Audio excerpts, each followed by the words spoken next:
इसलिए देंगे क्योंकि भाई आज के टाइम में 10 बजे में लेडीज निकल जाए ना तो सेफ है। पहले 7 बजे के बाद भी ना बदतमीजी हुआ करती थी। और देखिए बीजेपी के राज में योगी आदित्यनाथ, वहाँ कोई कैमरा नहीं था लेकिन फिर भी कितने दंगाई पकड़े गए, घर पे बुलडोजर फिर गए। ये है मोदी की पावर, ये है बीजेपी की पावर, इसलिए रिक्वायरमेंट है बीजेपी की। महंगाई भाई कांग्रेस आएगी तभी भी बढ़ेगी, जैसे जब बढ़ते रहो आती रहेगी, लेकिन हमें चाहिए देश बचाना है। आतंकवादी आके मार देंगे, महंगाई तो 400 चीज 900 बिकेगी, पैसे क्या करोगे? टमाटर कर रहे लोग 200 रुपए, आज 80 रुपए किलो बिक रहा है। अब कोई नहीं बोलेगा 80 रुपए, टमाटर में 60 बिकेगा, 40 बिकेगा, 20 बिकेगा। मोदी की आएगी 2024 में भाई, देश बचाना में भाई। कसम से मंदिर सामने दिल्ली में केजरीवाल को वोट दिया था क्योंकि हमारे घर की पास थी, विधानसभा की बात थी। ये देश की बात है, देश के लिए मोदी सबसे बेस्ट है भाई, दिल से देंगे उसको वोट। मोदी के सामने कोई वैकेंसी नहीं है। क्या बात कर रहे हैं? कोई वैकेंसी नहीं है सर। क्यों लगता है सर? इसलिए लगता है सर काम नहीं किया। एक मिनट काम नहीं किया मोदी ने। क्या काम किया मोदी? चलो आपने वैक्सीन लगाई है जी, लगाई थी जी बिल्कुल दोनों लगाई थी। हाँ। दोनों लगाई थी। हाँ, मैंने 3 लगवाए थे। अच्छा एनीवे 220 करोड़ लोगों ने वैक्सीन लगाई है। जी, जी, जी। पंजाब गवर्नमेंट ने चोरी छिपे, अमरिंदर सिंह की गवर्नमेंट थी, 1600 रुपए में प्राइवेट में वो वैक्सीन बेची थी, जिसका खुलासा हो गया था और पंजाब गवर्नमेंट ने हाथ वापस खींच लिए थे। आप 220 करोड़ वैक्सीन को 1600 से गुना करेंगे ना, कैलकुलेटर में फिगर नहीं आएगा। वो बहुत बढ़िया, कैलकुलेटर में फिगर नहीं आएगा। 220 करोड़ को मोदी ने अकेले वैक्सीन दिलाई है। हम लोग झुंड में रहते हैं, कॉलोनीज में रहते हैं, 25 लाख लोग रोड में मरे हुए मिलते हैं आपको कोरोना में। जो यूरोप की हालत हुई है, अमेरिका की हालत हुई है, स्पेन की हालत हुई है, मेक्सिको की हालत हुई है। मैं आपको जो ये तो हो गया खाली वैक्सीन का एक। उसके बाद प्रधानमंत्री उज्ज्वला योजना है, उसके बाद प्रधानमंत्री आवास योजना, मुद्रा लोन जिसमें 80% औरतों को लोन दिया है। ये पहली बार हिंदुस्तान में हुआ है। मुद्रा लोन जो योजना उन्होंने कराई। मोदी जी 2 बार प्रधानमंत्री बन चुके हैं, क्या तीसरी बार की काबिलियत रखते हैं? उनमें सर 60 साल का खड्डा 9-10 साल में नहीं भरा जाएगा। 60 साल का खड्डा 10 साल में नहीं भरा जाएगा। अभी उनको और 10 साल चाहिए इंडिया को ऊपर लाने में। आपको क्या लग रहा है? आपको क्या लग रहा है कांग्रेस की गवर्नमेंट जो गई है किस वजह से गई है? 10 साल राज किया लगातार कांग्रेस ने, वो किस वजह से गई है? बता रहे हैं कि मोदी जी ने जनता को बहला फुसला लिया। नहीं, आपको पता होगा, एक मिनट आपको पता होगा 2G स्पेक्ट्रम, कोल घोटाला, अगस्ता वेस्टलैंड, मैं आपको नाम गिना रहा हूँ, जो कॉमनवेल्थ गेम्स, ये लगातार लाइन से घोटाले हुए थे कांग्रेस के राज में, जिसको बीजेपी ने उजागर नहीं किया था। आप ध्यान रखना मैं वापस से क्या बोल रहा हूँ। ये घोटालों को उजागर बीजेपी ने नहीं किया था, ये घोटाले कैग ने उजागर किए थे, जिसकी वजह से अन्ना आंदोलन हुआ और केजरीवाल जी बंदूक लेके आ गए अन्ना के। जो ये घोटाला हुआ, अन्ना हजारे को रालेगंज सिद्धि छोड़ के महाराष्ट्र से इधर आना पड़ा दिल्ली में आंदोलन करने के लिए। तो इतने बड़े बड़े घोटाले किए हैं। अभी मोदी जी बोल रहे हैं ये जो 26 पार्टियों का कुनबा है, 20 लाख करोड़ का घोटाला है। ईडी बोलते हैं, ईडी हमारे पीछे लगा दी, विपक्ष बोलता है। एक बात बताइए, ईडी ने जितने भी केस किए हैं, मैं आपसे एकदम तर्कफुल बात कर रहा हूँ, कोई गलत बात नहीं करूँगा, हवा में बात नहीं करूँगा। ईडी ने जितने भी मिनिस्टर के ऊपर केस किए हैं, एक बार सुप्रीम कोर्ट या हाई कोर्ट बोल दे कि आपने गलत केस किया है, सुप्रीम कोर्ट ने सारे केस को रजिस्टर्ड किया है। उसकी चक्कर में अंदर है, पार्थो घोष अंदर है, उसके पहले वो अंदर था, सिसोदिया अंदर है। ये सब तो सर होना ही होना है। मुझे ये बताइए सर, क्या मोदी जी ने जैसे बताया जाता है कि भाई देश की जो है इज्जत बढ़ गई इंटरनेशनल लेवल पे, ये एक हवा है या रियलिटी में कहीं एग्जिस्ट करता है? मैं आपको इसका भी फैक्ट बता देता हूँ।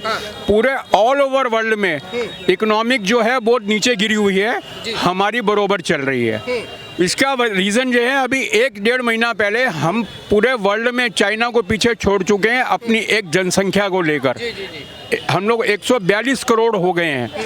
ये 142 करोड़ में से 65% युवा हैं। ये मैं तो बुढ़ा हूँ, बिल्कुल सर, 65% युवा है। जो इतनी बड़ी धरोहर लेके हम बैठे हैं, तो अमेरिका जो हमेशा स्वार्थ पे टिका है, मैं आपको उसकी भी बात बता रहा हूँ। एक बात बता दूंगा कि ये जो अमेरिका जैसा देश है, आज इंडिया को अपने कंधों पे उठा रहा है, पाकिस्तान को छोड़ के। हमेशा उसने पाकिस्तान की सपोर्ट की है। जा नहीं सकता, बंगाल में भी जा नहीं सकता। क्या लगता है सर 2024 का चुनाव है, किसको इस बार मौका मिलना चाहिए?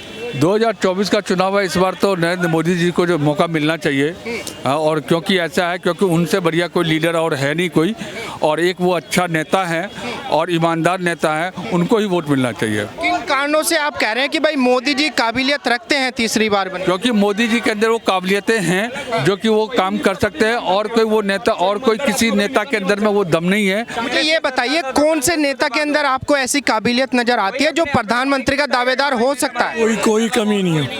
प्रियंका गांधी। अरे क्यों लगता है सर? हिंदी तो बोलना नहीं आता, वो प्रधानमंत्री बनेंगे? उनको हिंदी तो बोलना नहीं आता, भारतीय प्रधानमंत्री कैसे बन जाएंगे?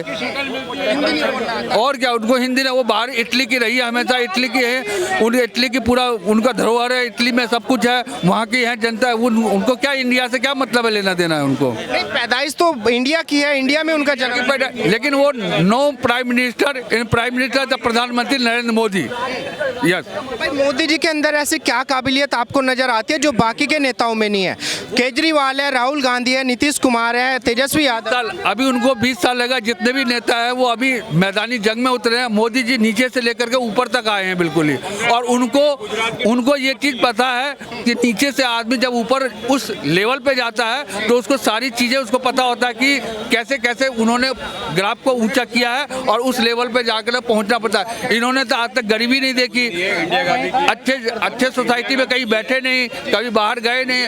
हमारे प्रधानमंत्री जो राहुल गांधी जी हैं वो जाके देश में जाते हैं और बोलते हैं कि ऐसा है कि भारत की निंदा करते, शिकायत करते हैं। ये इससे क्या छवि बनेगी? देश का अपमान। देश का अपमान हुआ ना एक तरह से, जिस देश में रहते हैं उसी देश का अपमान करना ये सही बात नहीं है बिल्कुल ही। अच्छा, जैसे बता रहे हैं कि भाई मोदी जी तो अब बूढ़े हो गए, हाथ से पानी भी उनसे पिया नहीं जाता, तो अब उनसे देश नहीं संभल रहा।